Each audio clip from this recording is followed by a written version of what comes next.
To adjust date and time settings on POCO M8 Pro 5G, we're gonna start by opening settings on our device.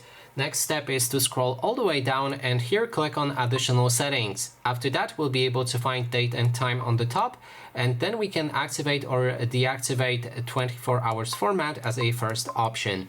Then we have actual date and time. Here you can deactivate set time automatically to adjust the time and date manually. You can click on each of them and then adjust it.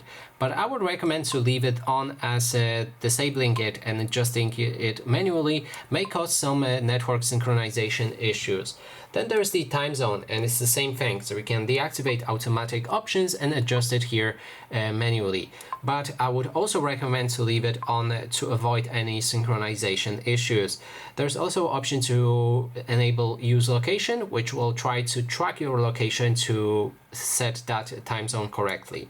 Lastly, we have the dual clock. You can activate this option and then change the second clock to different region. And that way, if you have a clock widget on your home screen, it will show time from two different time zones if you have two different time zones selected.